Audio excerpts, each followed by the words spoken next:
magandang umaga sa inyo mga kasawi. Kamusta na po kayong lahat? Naway nasa mabuti kayong kalagayan at mag-iingat kayo palagi mga kasawi. Siyempre magbabasa tayo, masipag tayo ngayon magbasa. Yan. Galing sa ating sender na lalaki. Ang babae hindi yan basta alam niyo na magpapapak. Hindi ko na iano yung term ha kasi bawal. Sa'yo kung wala idea, kailangan mo siya kausapin sa bagay na yan. Pagkasunduan nyo, pero totoo, gagawin talaga ng babae kung ano ang gusto mo, pagawa sa kanila, pagmahal ka niya. Paborito ng misis ko ay 69. So, yun nga, alam niyo na kung bakit. So, syempre magbibigay tayo ng ating suggestion tungkol dito or advice. Yes, legit naman yung sinabi ng ating sender. Kapag kamahal ka ng isang babae, kahit pa anong ipagawa mo sa kanya, ay matututunan niyang gawin yan. Kahit pa anong iuutos mo sa kanya, ay talagang gagawin niya ito na walang kamaktol-maktol kasi nga nag-i-enjoy siya sa kanyang ginagawa. Kasi kapag kamahal ka naman talaga ng isang babae, gusto din nito na mapasaya ka pagdating sa kama. Gusto din nito na talagang mai-enjoy mo ang intimate moment yung dalawa pagdating sa kama. Kaya kapag, syempre, totoo naman talaga yun na kapag gusto mo na gawin sa'yo ni Mrs., pagkusunduan yung dalawa, napaka-importante yun na nag-uusap kayong dalawa pagdating sa kama, kung ano yung mga gagawin nyo, kung ano yung ipapagawa mo sa kanya, ayan, ganun ka rin naman sa kanya.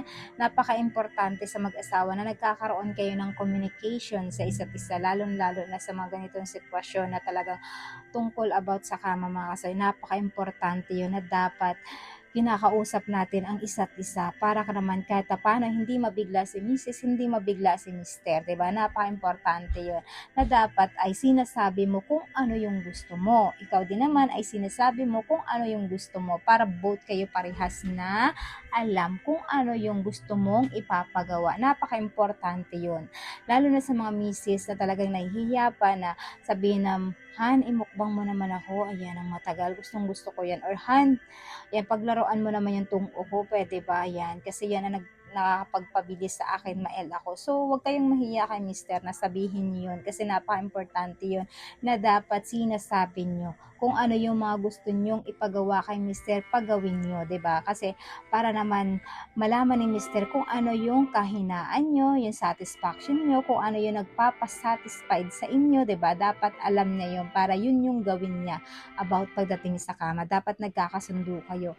Ganon din naman si Mrs. kay Mister. Kailangan kung ano yung gusto ni Mister, ipamukbang mo, ayan, imukbang mo ang kanilang sandata para katapano ay nag-i-enjoy kayo parehas dalawa pagdating sa pakikipaghana-hana. Kumbaga hindi nagiging boring sa isa't isa kapag ginagawa niyo ito. At least nag-enjoy ka na, napasaya mo pa si Mrs., napasaya mo si Mister, at higit sa lahat, parehas pa kayo na nag-i-enjoy pagdating sa pakikipaghana-hana sa isa't isa. At hindi lang yun, masarap matulog na kapag parehas kayong masaya at nasarapan pagdating sa pakikipag labing-labing mga kasoy pagdating sa kama. Kaya napaka-importante sa babae na dapat inaalam natin kung ano yung gusto ni Mister.